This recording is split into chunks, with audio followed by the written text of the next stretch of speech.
Okay, welcome. So today's class is our crash course to lymphatic for the upper body. And this ties into the recent classes we just did for head, face, and neck, and hands to shoulders. So lymphatic drainage has been a big thing. It's really important critical component of somebody's healthcare, especially if you have any swelling, pain, redness, circulatory issues. But there are some contraindications. So, lymphatic drainage, manual lymphatic drainage, which I'll be teaching you how to do for yourself in this class, is contraindicated in people who have Graves' disease or other thyroid problems. And the reason for that is because your thyroid is a critical piece of equipment for your lymphatic system. So I will give you some resources after the class that will have pictures and other information so that you can wrap your head around these concepts. But the class is going to focus on techniques and self-care tools to help aid in the movement of your lymph system. So as in my previous classes, we'll talk about self-care items, which I will also give after the class. And for those that are going to be watching this on the learning enthusiast tier, I will have that in the post with the link to watch this video. So scroll down and you can see all that stuff. So what is lymph? Lymph is a kind of like a liquid or a viscous type substance that's found in the lymph system of your body. Your lymph system essentially drains fluid buildup from your body. A healthy lymph system will be able to move metabolic waste from bruises and minor swelling from like minor sprains or stress on the body. A lymph system that is compromised will have a hard time and will even contribute to fluid buildup. We see this in people who have like vascular compression for thoracic outlet syndrome because your lymph system follows the pathway of your vascular system. So there will be a link to a visual aid in that post-class materials, and we'll see that the heart and all the blood vessels and veins, they have the lymphatic system running along with it. The lymphatic system has like its own things called watersheds. So there are main points of the body that are really important to pump.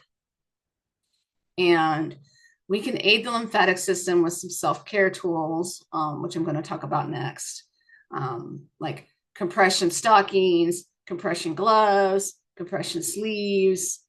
There are even claims that rebounding on a trampoline or using a vibration plate can also help with the lymphatic system. I have been looking into those a little bit more in preparation for this class, and I'm not so sure that I'm actually convinced that vibration plates or rebounding is the appropriate method for supporting the lymphatic system where it concerns people with certain health conditions. So there are different grades of compression, and they will be something that your doctor can tell you more about, or you can look them up. But essentially, there's different pressures for compression. So since we're talking about the upper body today, there will be compression sleeves that have different levels of compression, but usually you'll see this in compression stockings that go up to or above the knee. The more swelling or backup of lymph that you have, the firmer the pressure you need. When people are diabetic, they can have backup swelling as well. People have Raynaud's that can cause some isolated swelling or leaky blood vessels. Hypermobility can also cause it. Mast cell activation disorder can cause it.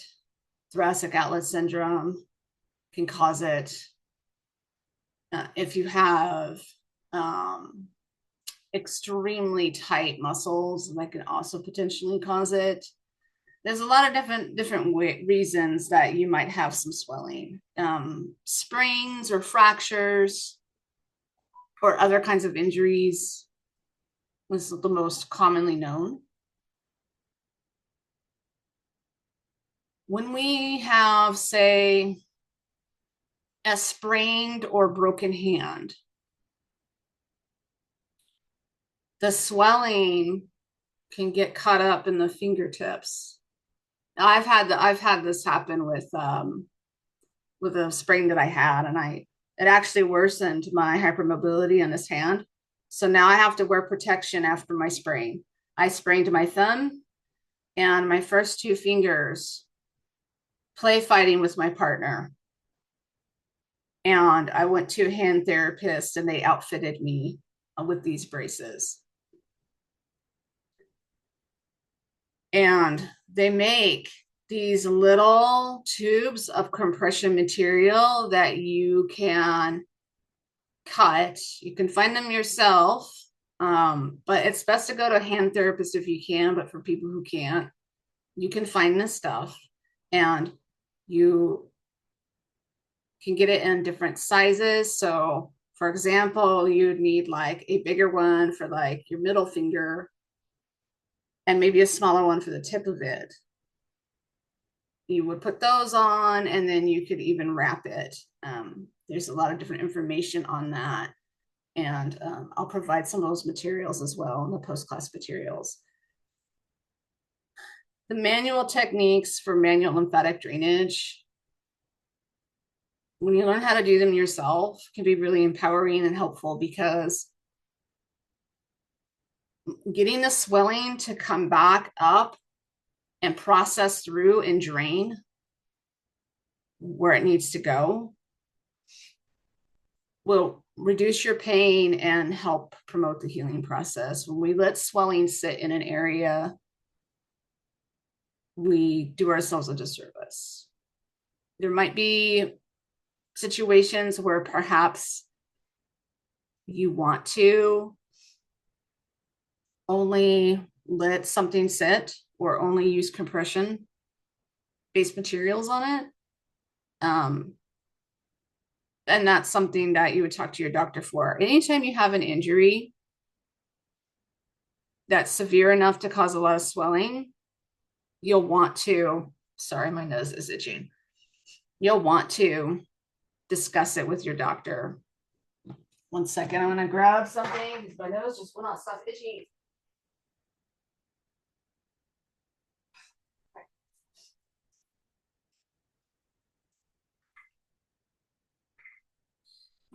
So for people who have chronic illnesses like I do, and many of the people that come to me for care, general lymphatic support is something that I teach.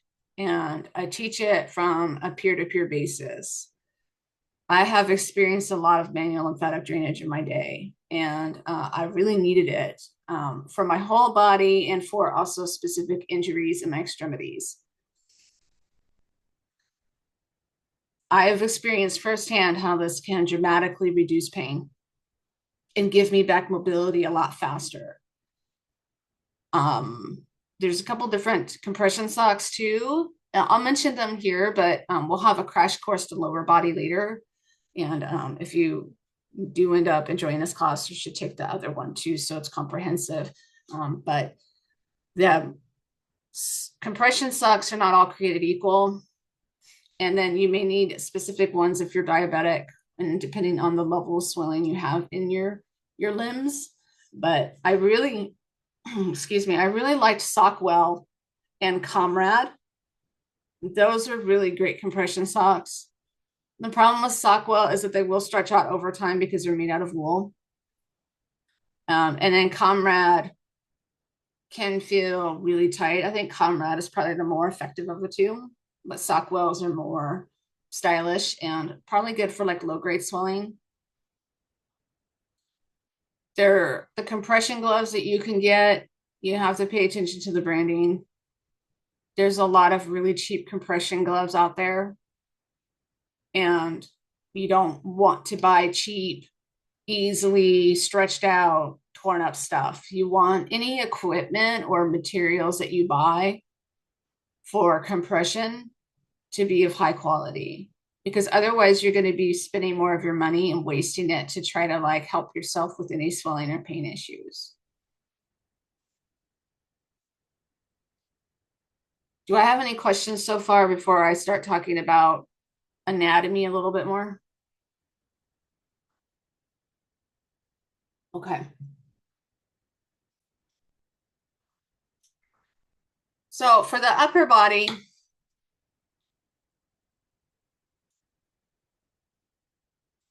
there's a couple of different ways to deal with lymph. And one of them is movement. When we move our muscles and joints and we move against gravity, we can mechanically move some of that lymph.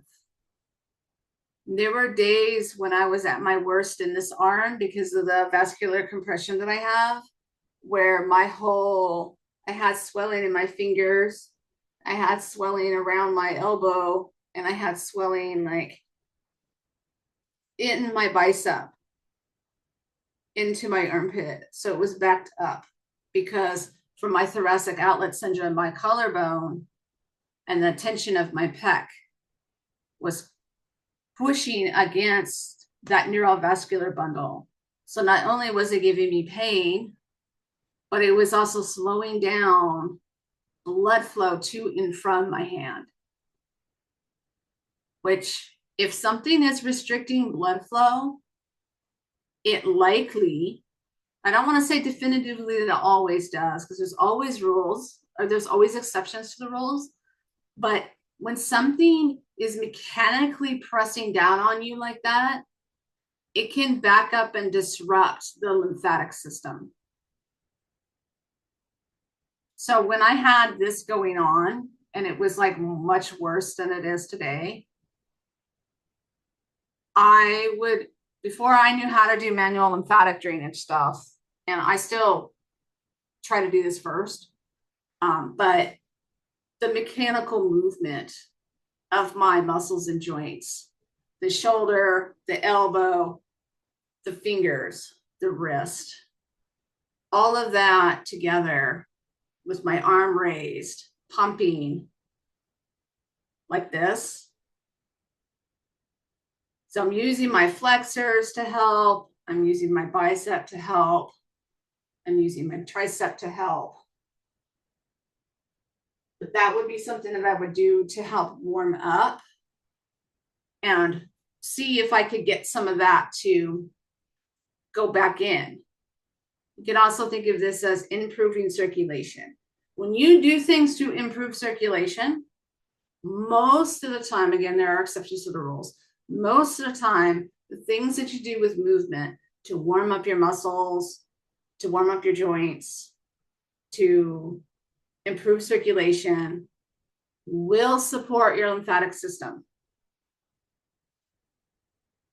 And the best things to support your lymphatic system when it comes to movement or exercise are low impact exercises like Pilates, yoga, gentle repetitive motions, shoulder warm-ups, those kinds of things are going to help you and should be part of your approach to handling any swelling issues. If your swelling issues are severe and you're seeing a specialist for that, they will be able to tell you what exercise you can do. They might be focusing on strengthening for you as well. So every person's situation is different. And in my personal life experience, I have low to moderate swelling issues. And it was much worse when I didn't have my mast cells under control, because my histamine intolerance and mast cell issues increase the amount of swelling that I have. So when my inflammation levels are high and I'm not doing the things that I need to do for my body at the physical level, but also at the biochemical level, like nutrients, supplements, then I see more swelling in my body. And I can have swelling at any weight. Swelling adds weight. And sometimes it's hard to know when you have swelling. And so if you suspect that you have swelling, it is something to get looked at by a doctor. It's not something to just like ignore. But if you are aware that you have some minor to moderate swelling in your hands and arms, and you know that it's because of your hypermobility, perhaps you've been told that you have leaky blood vessels, or some of those other things, and these techniques that I'm going to show you can be beneficial. But again, if you have something like Graves' disease, or you have an adverse reaction to using these techniques, then you want to talk to a doctor. Prioritize that if you can. So contraindications, like contraindicated signals, not using the right words, signs that this might be contraindicated for you, would be that if you do these techniques and you end up shaky, shivering, you get chills, or you have some kind of immune response, that means that your system is too sensitive for manual lymphatic drainage techniques. And that might also mean that you have a thyroid problem that's not diagnosed, or that is not supported enough. So Graves' disease being one of those. It's not common to have adverse effects to this. This is very light touch, like all my other techniques are very light touch and supportive for the nervous system. But I want you to be informed so that you don't do it and then think, oh, I'm detoxing my body. If I do this more, I'll be fine. No, I don't want you to do that. Manual lymphatic drainage could be seen as a form of detoxification for the body, but I have a real problem with the detoxification fad. Detoxification happens with your organs, and we can support your organs in that process. And manual lymphatic drainage helps this liquid, this waste, drain out through those detox pathways. So say we have like a sprained wrist that's really swollen, and we get that swelling out and we pump our watersheds. So I'll talk about where those are in a second. That gets pulled up and it goes towards the heart. And we have watersheds and we have cisterns, and then we have the lymphatic ducts and we have lymph nodes. So when you're sick, your lymph nodes might swell, right? That's your like battleground of all this stuff happening with your immune system. And when we drain that stuff out, it goes and we piss it out. It doesn't like completely get recycled. We're always producing the lymph fluid, just like we're always producing blood cells and other facets of our immune system. What I'm really good for is the techniques, and I can get you more resources to learn more in depth. I do know a bit about it, but there's so much to how the immune system collaborates with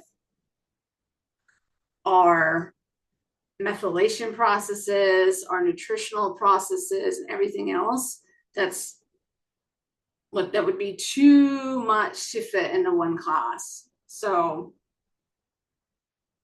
for more anatomy, let's see if my camera will cooperate because it likes to follow me and it likes to zoom in on my face and I needed to actually look at my body. So let's see if I just do some movement. No, it's like it's on my face. Ah, okay. That's super noxious. Okay, so I'll use the camera angles here. So here we have the whole body.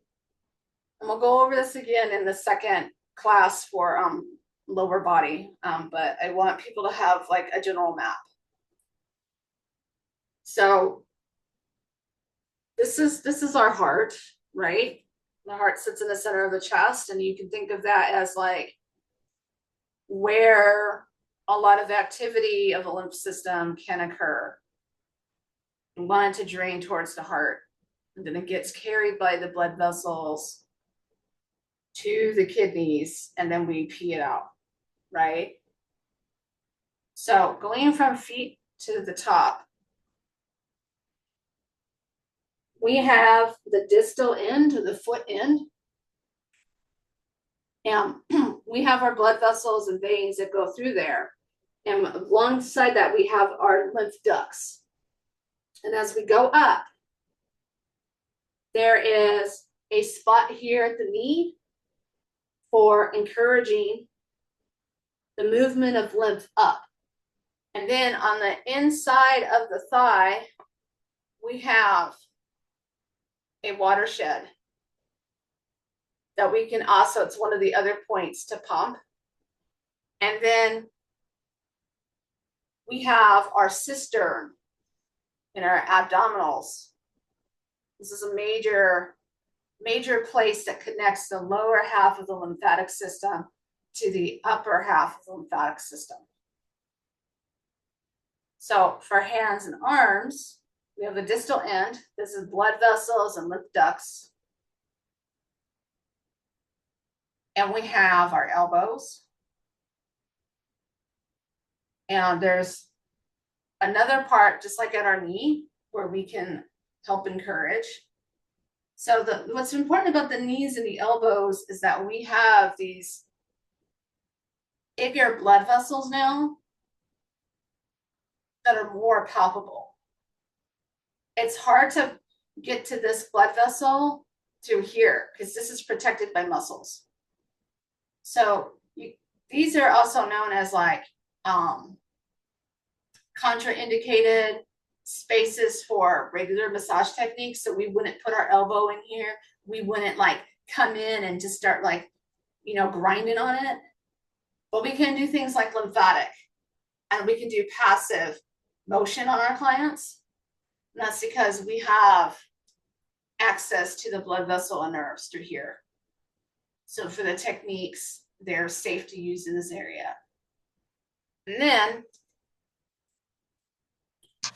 we have another big place, and the next spot that's really important for lymphatic drainage, you guessed it, it's the armpit. Absolutely love armpits because not only are they the key to unlock the shoulder, but they are also a really important place for lymphatic drainage. And I would even argue that they're important to include if you were just doing regional lymphatic drainage on your face. So that would be here. This is another watershed. This is a very important place. This is also a place that, like the elbow and the knee and like the inside of the groin, has a lot of access to blood vessels and nerves. So it makes sense that our techniques would be targeted for those areas. The next one is here. This is also a place to start pumping the lymphatic system around the thyroid or next to the thyroid, here in the triangle where the scalenes are, because there's another blood vessel and nerve that's easily accessible. And then we have our lip system up here underneath the jaw. This is another important place. And then we have little lymph nodes and ducts all around our face, like in our cheek, above our eye, and towards back of the ear. I have seen some people take this part of the shoulder and pump that. You can do that as well. I'll include that one. But the way that I was taught was the other ones. I learned this one from watching some other people that do lymphatic. So for all intents and purposes, if you have a map of blood vessels and you know where your throat tends to get lumpy when you're sick, and you have seen how your face gets puffy from stress or crying or from allergies, then you already can know where some of these places are. And I think it's important to think about the anatomy, even if you're not practicing on others, and you shouldn't because you're not certified. But learning for yourself so that you can more easily identify when something doesn't look right. Like, I had no idea that I had more swelling in my face, because to me that looks normal. That's like my everyday. But when you take these techniques and you utilize them, you can see a difference if there is a difference to be had. Okay. Do I have any questions or anything before I go into showing you how to do? We're going to start with the face and the neck. Okay.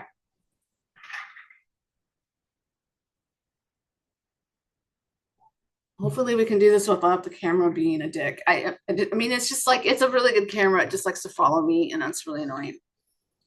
Okay.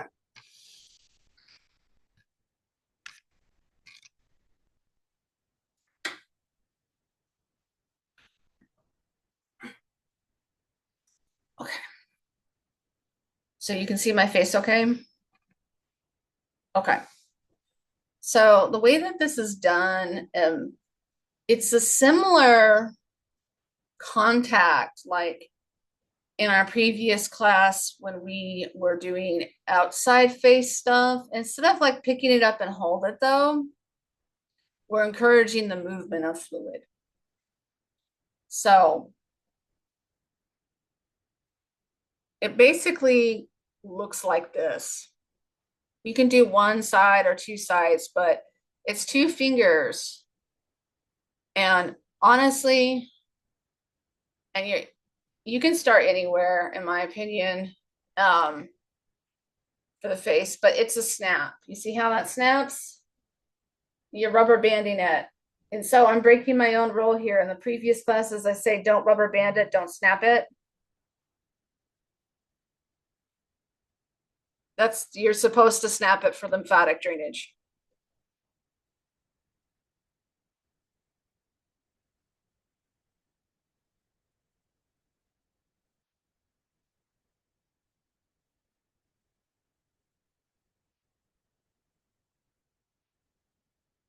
Like that.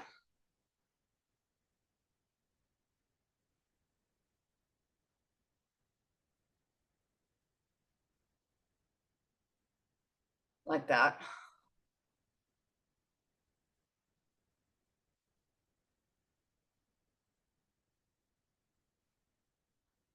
So it's like an up. It's a snap. Oh, it's hard for me to do on my face. You'll be able to see it a little bit better when we get to neck.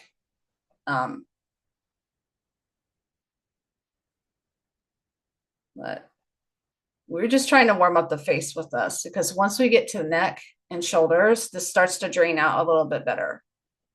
But we want to start warming it up. And it doesn't have to be perfect. If you do even just a little bit here and there, it'll help improve things.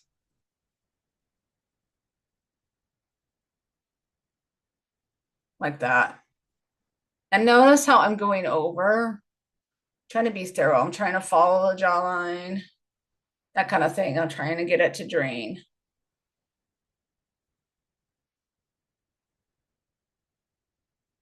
Now, once you start getting this stuff to move, you might feel a cooling sensation.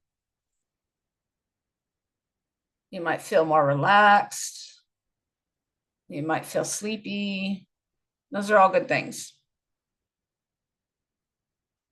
So here's under the neck.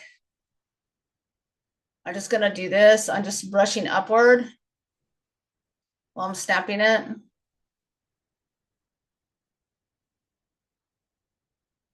This is just to help warm it up, loosen up anything.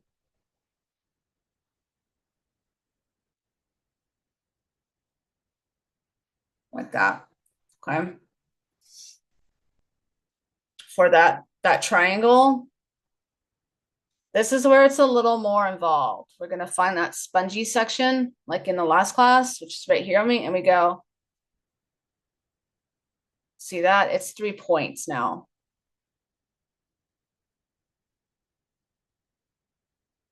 I'm basically doing that. And what we're hoping for is that we do a lot of them.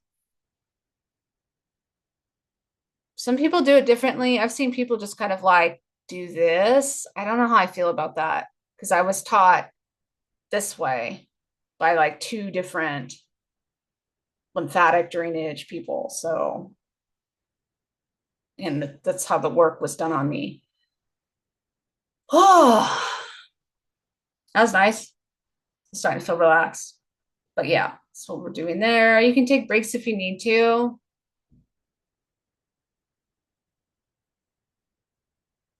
Now I'm going to finish this side before we go to the other side. I don't think it really matters, but I want to be thorough.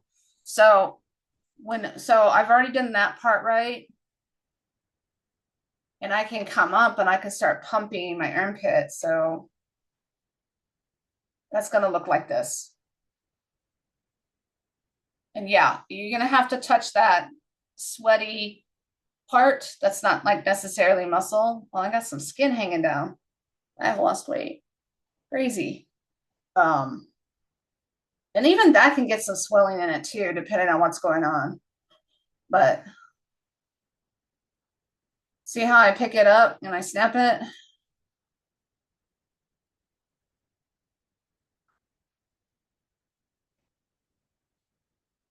Like that. My other arm is getting tired. And I'm already starting to feel a cooling sensation. I'm starting to actually feel an opening in the back of my neck doing that. And then we can come up like this. We're brushing the skin. Oh, the other thing that I didn't mention for self-care tools, you can get skin brushes that also help you do this. So if you prefer to like hold a brush that you bring up like that to help with general lymphatic stuff, that can be helpful. I've got one. I just forgot to pull it out because yes, I forget things.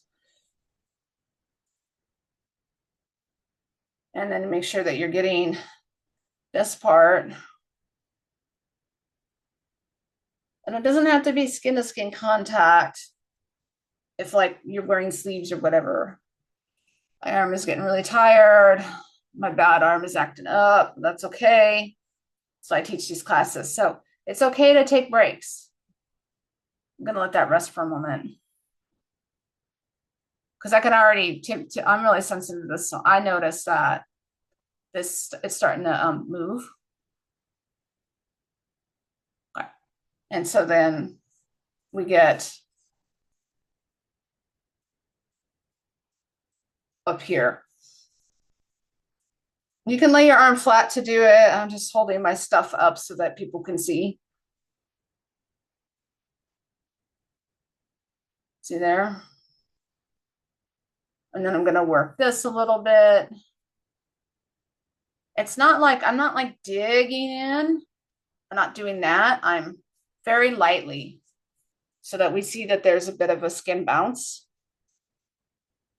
Right? And then we can take our fingers and do that. So I like to manually pump first so that it cuts down on the amount of work that I have to do with my hands. And if I can use bigger muscles, So there's multiple different ways to help support your lymphatic system. And hopefully at the end of this class, you'll have kind of an idea. And then I'm noticing a question that I missed. Are there any spots on the face that you shouldn't do that to you? Eyes, ears. I mean, there would be no reason to snap your ears. There's really not any tissue there that you can snap. The other thing you do too is that you can pump. If you have some swelling in your forearm and stuff like that, and you have some swelling around your joints, you can passively pump your hand like this.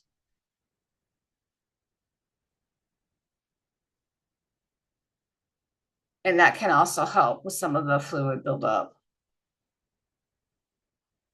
like that.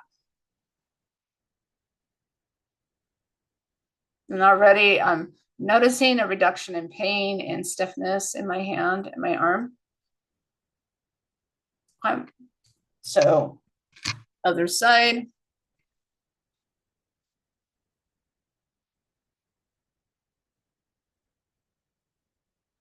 So again, we just want to do kind of a 3-point contact. You can do it in any direction.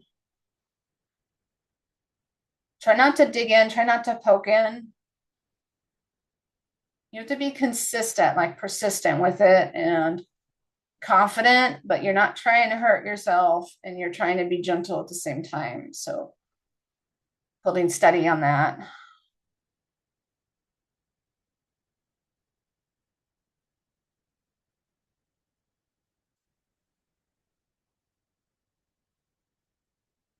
And it can be like for me, I'm noticing that it's more difficult for me to do it on myself. So I'm having to find modifications. I have done this on myself in the past, and I'm just noticing that, yeah, as I've gotten older and as my own health condition has worsened, doing it on myself is a little difficult. I'll feel so much better once I'm done with it though. So just make sure to take breaks. Like I'm gonna take a break. People who don't have as much fatigue will probably do this in a few minutes or so, but don't push yourselves. Sometimes bodies just need a little more space and time to complete things. And so rushing the process serves no one.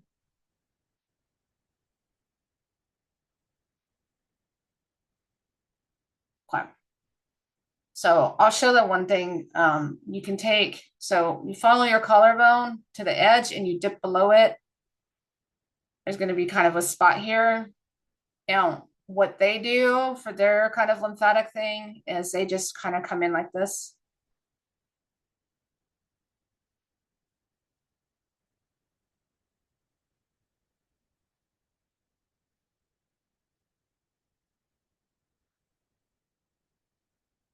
My nervous system's like trying to wonder, what the fuck am I doing? It's like, I know what this is. You haven't done it in a long time, and nobody else is doing it to you. Are we injured? What's going on? Oh my God, my eyes just, well, pressure just came out of my eyes.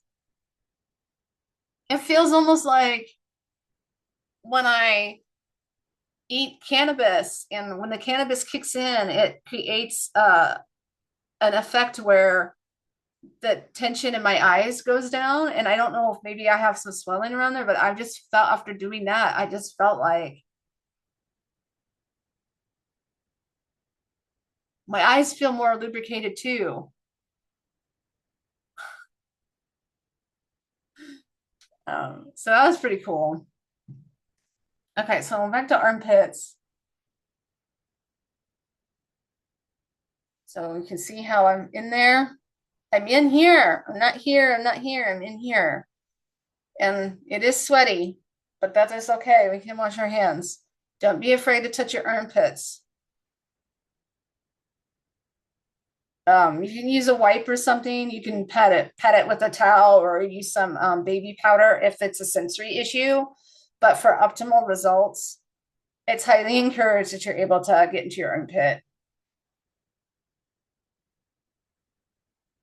because it really does help.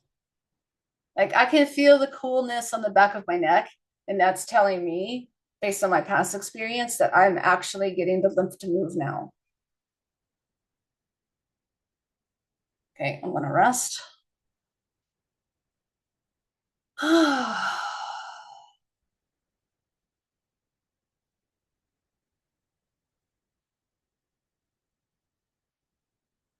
Okay, so now we're gonna do arm.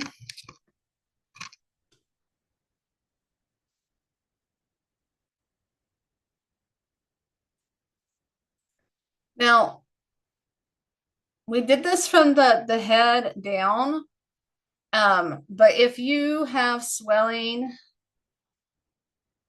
well, okay, let me back up. Doing it in one direction first and then reversing the direction afterwards is for optimal use. So, what because you're doing the entire face, the entire neck, and the shoulders and stuff, was just showing one direction. I'll show you how to reverse it in a moment.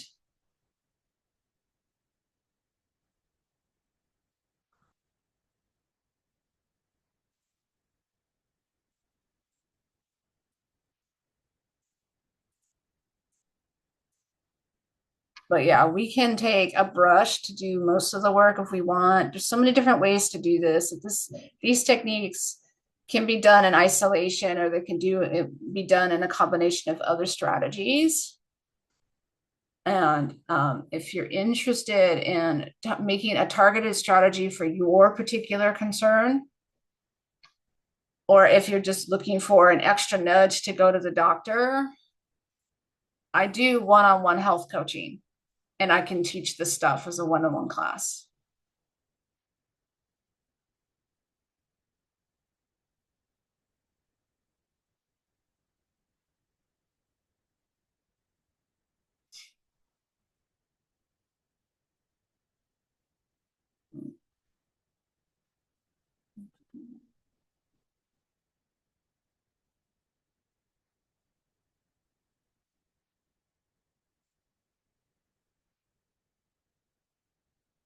And we use light pressure as well so that we don't close the valves in our lymph system and in our veins.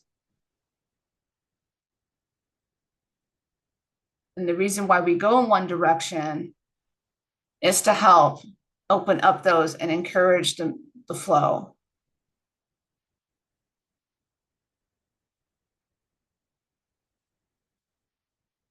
Okay. So how we would reverse direction. Well, first, sorry, I'm out of order. So before I do that, we have to look at the belly for our cistern. So I'm going to lean back here and I'm going to show you my belly. I don't know why it's upside down. It just decided to be upside down. But for the belly, because it connects the lower half and the upper half. So we have to, if we want to do a full protocol on ourselves, do the belly. And then we'll do the belly a little bit. So you see how I'm snapping and coming in with my fingers and snapping like that. Snap, snap, snap. So with one hand, it looks like this. I'm using two to give me some leverage and to help me.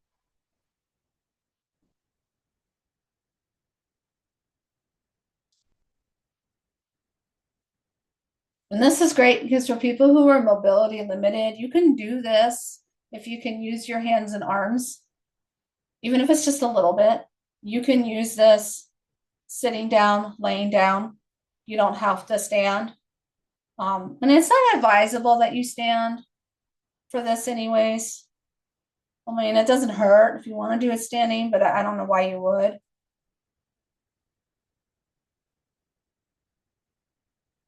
So there's that. I'm going to pause and I'm just going to notice what I feel.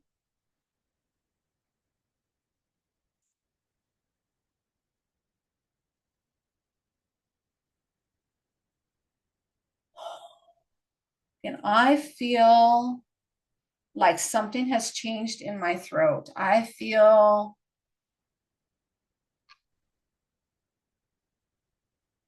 a coolness. I feel like a coolness behind my breasts. I feel a coolness at my throat. I feel a little cold in my arms. And that's a sign that the liquid is moving. Now, if this turns into chills, body aches, shivering, that's the problem. But the sense of coolness, like for me, when I feel this, I have a picture in my mind of walking past a waterfall on a summer day. But there's just like a freshness, a coolness, and you can feel the movement of the water and the air around you. That is how I experience this when I move my or try to contact my lymphatic system. And I had to do so many sessions of this when I injured my hand. And then when I injured and tore my ankle, I had to go through so much of this.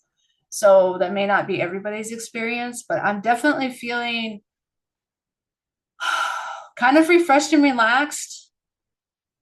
I feel like my hands are moving better. I feel like my joints are moving better. I feel pressure, and I always have some kind of pressure around my eyes. I feel like that is better. So I think I think it's good to do. I don't see it necessary to do it every day unless you have a consistent swelling problem. Um, I only use it for treatment on myself, but some people do it every day to just help in general. Some people have different beliefs about it. So for reversing direction, um, you just go in the opposite way. So if we did like clockwise on the neck, we would do like counterclockwise, right? And then since we went down, we can, oh no, we went up. We did it in sections up. We can do down like that. And you can play around with what works best. Because at the end of the day, you're only going to be able to use something if you make it work for you. If it doesn't work for you, modify it, change the direction, add in some self-care toys for it, like compression gloves that you can wear throughout the day, compression stockings if you need them. People who have already been going through treatment for like lymphedema and things like that, this may not be useful for you. And the reason why I say that is because if we have lymphedema, sometimes like a real intense amount of lymphedema, then we're dealing with like limbs that have ballooned up in size because of the swelling. And that requires professional wrapping and professional care. This is just something that can be useful in addition to whatever else you're doing with your doctor. And this isn't intended to replace treatment from a doctor. If you are dealing with swelling and this isn't helping very much, or it's not just like from a sprain or from general chronic illness stuff, this is like you're dealing with swelling, you don't know where it came from, and it's not going away, and you're in the pain, that's a doctor.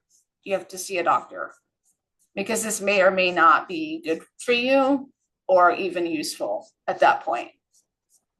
So that's how we were going to go back in that way. So when we use a brush, let me go grab the brush and I'll show the brush.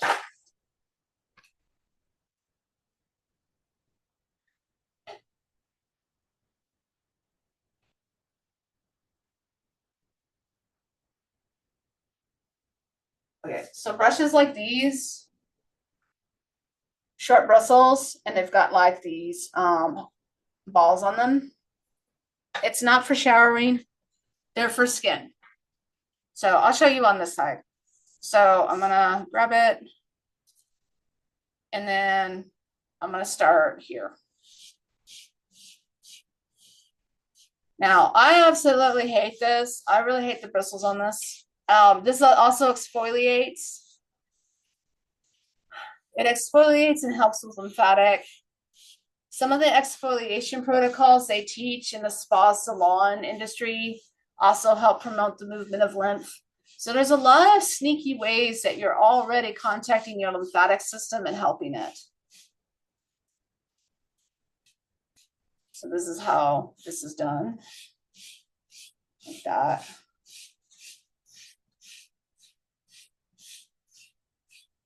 That. So again, that's how this can be supportive. And this also takes out some of this is bigger movements. So if you're like me and you're kind of struggling with some of those smaller repetitive movements, this can actually be a great way to start that process if you can tolerate the brushing. I'm only doing it for these classes. This literally, I got it so that I could do this, and I hated it so much. It just sits on my shelf, but I'll use it to show you. It's fine. I'm teaching, so I have more to focus on than how much I dislike the sensation. Just taking one for the team, you know?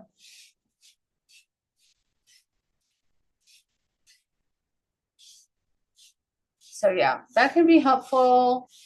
I can try to find a link to one of these as well. And you can use these on your legs too. I would not recommend using this on your neck. Your neck is too delicate for something like this. Be nice to your neck. The skin there does not like this kind of stuff. So that's how that particular thing would work. Keep in mind too, and this is probably something everybody's heard, but hydration is important for the lymphatic system too. If you need another reason to drink an adequate amount of water per day, your lymphatic system will thank you.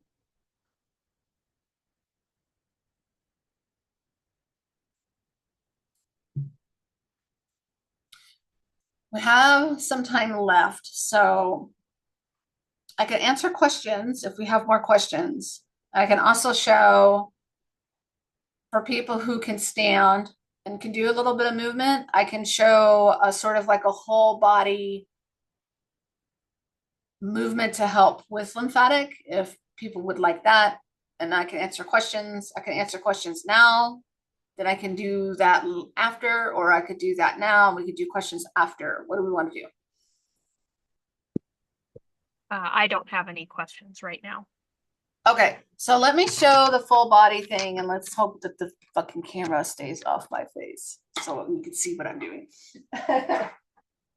Okay. So, oh, stop zooming in. Jesus. Okay, I'm gonna have to cut my head off because it's not really that important because most of this comes from the limbs. Anyways, it comes from the limbs. So I want to have like feet and arms and stuff in the frame. So for people, we can modify this for the chair too. I'll show that as well. But for people who can stand and where this is not going to bother them too much, we just need to get some movement in. So movement can look like rocking back and forth. It can look like this. When we're doing movement like this, we're trying to use our big muscles to pump, to encourage our veins and our lymphatic system to drain back up towards the heart. And it doesn't have to be cardio. We're not trying to necessarily go for cardio when we're doing something like this. We're just trying to gently move. Like I've got my hip joints moving, I've got my knees, my ankles moving. Or maybe when I lift up my foot, I start incorporating. If I have the balance, you can do this sitting. Pump my feet. When there's muscle fatigue, like I'm starting to feel that now, I'm going to stop and I'm going to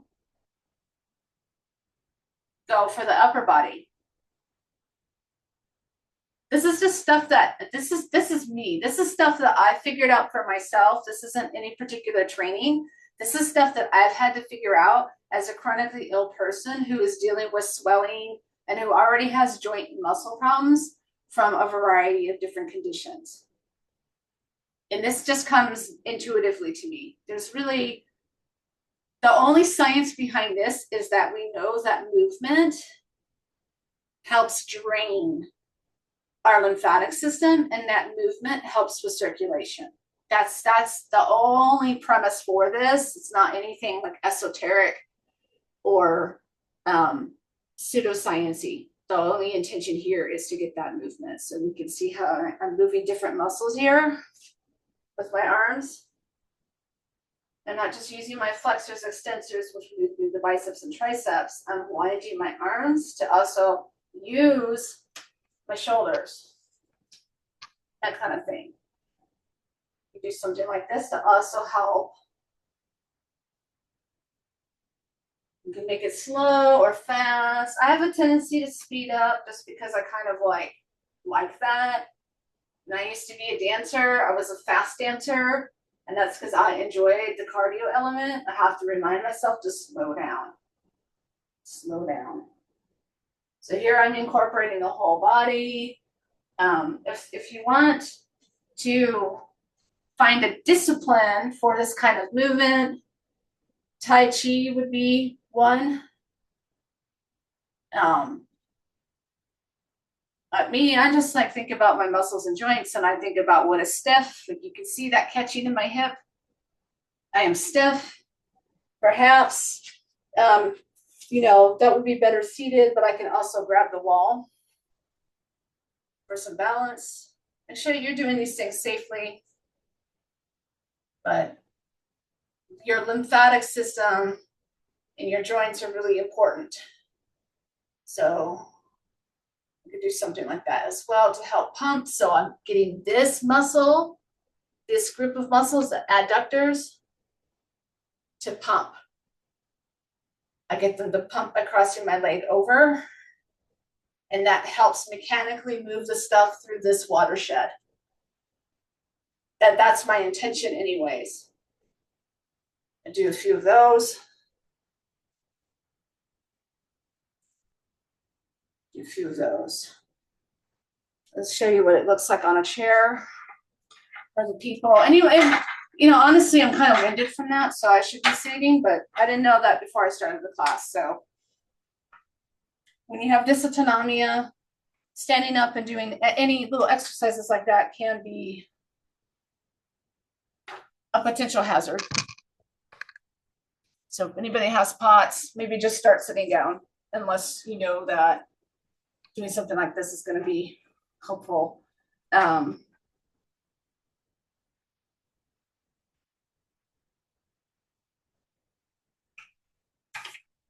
let's get this to the ground. Okay. Let's get back anymore. No, don't go on my face. Thank you. Okay. So the way that would look is something like this. And this has other applications too. This is just gentle movement to help with swelling. You might see exercises like this being used for people who have like a lot of weight on their body. But this is like probably the most low impact exercise besides swimming that you can get for your joints and muscles. So maybe next time I'll get a chair that doesn't actually move. You live and you learn, right? So you do something like that. Like that. The important thing is to just get a little, like we're not trying to do repetitions, we're not trying to like work out. We're just trying to encourage movement. So for example, say that I have swelling in my ankle. I would do this.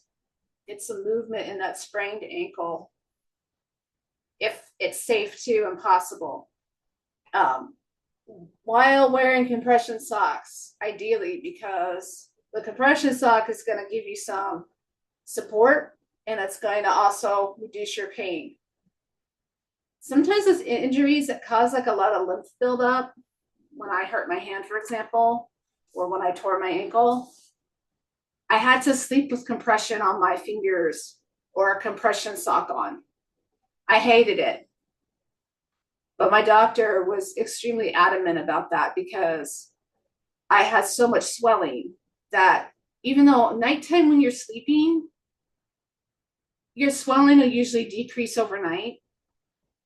In most cases, some of it will decrease overnight because you're laying down and that helps it naturally drain back to the heart. But when you have an active injury like that, you continue to produce metabolites and your immune system is going to that site to try to repair and protect the injury. So by keeping a compression, like compression finger cots on, wrapping, like in my case, I had to wrap my thumb with a ace bandage. And I also had like kinesio tape on it. That's what's really important for me to get a leg up on it, start getting movement and function back before the swelling got so bad that it started compressing on other tissues around it, which causes a dysfunction in mobility and makes it slower in the rehabilitation process. So these movements are really important. So they tell me have a sprain or when it's safe to, like the guidance of a doctor, when you have like a small fracture, getting that movement in helps. I know it might seem like when you're in a lot of pain, you don't want to move, but with the help of doing a combination approach of compression garment and movement, that can be helpful. Ice if you have to numb it up so that you can start movement, but we don't want to like necessarily constrict blood vessels when we also need to encourage the movement of the blood and the lymph back to the heart. So for these kinds of things, icing before doing stuff to help with this, mechanically help with the swelling, that's probably not the best order. The more that I learn about the new science behind ice and how it might actually slow down our healing process. Oh. Trying to get a little, this can be one movement. I'll show you from the side. I'm sitting upright and I'm leaning forward and reaching forward. Kind of like a seated row, sort of. This action, if you can do it, is pumping, trying to pump the cistern in the stomach. So that could be one way to help do that as well.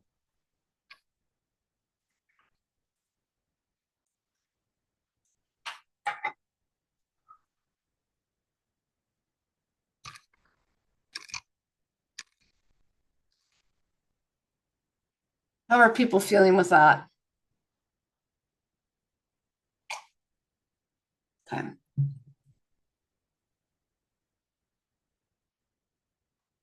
Going back to the face for a moment, as we discussed in the last two classes, if you do have some puffy face or some swelling when you wake up, getting one of those cool gel packs, it's not ice, that you stick in the freezer, that's like a face mask, wearing that can be very helpful,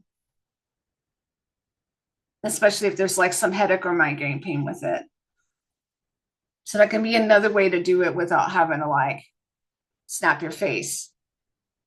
Although I think snapping your face and doing the lymphatic protocol, utilizing different methods for lymphatic protocol, could be a bit more effective than just putting something cold on your face, depending on what's going on.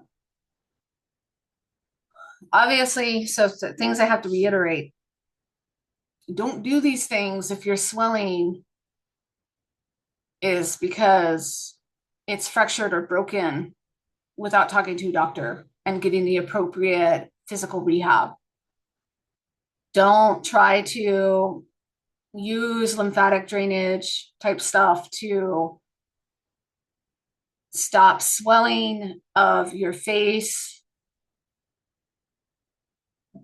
when it's associated with a mast cell reaction that's like leading to anaphylaxis. Don't do it if you're having anaphylaxis. Don't do it if your swelling is from an infected site where the redness might spread, or you have a bug bite, or you got bit by a snake, or you got bit by another animal. These things will not help you, and they could make it worse and spread infection and could possibly cause major complications. The best course of action is when you're in doubt, talk to your doctor. Obviously, I've said it a few times, but the best application for what I have taught today is if you have low grade moderate swelling, you know where it comes from, you're aware of how it affects you, you don't have a thyroid condition that would contraindicate this work, you have a minor to moderate sprain, or you've been cleared by a doctor to use these techniques. That's my disclaimer for you. And again, if people want, I can do a one-on-one health coaching session where I can help you figure out very targeted, specific techniques or a layered approach for addressing a specific concern that you might have.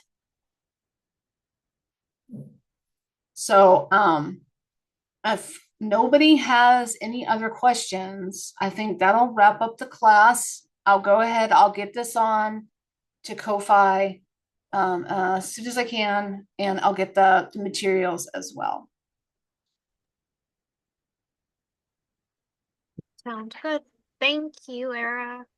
Yeah, it was a lot of fun. I'm glad I could finally do this. Thanks so much for coming, everybody, and I will see you at the next class. See you at the next class.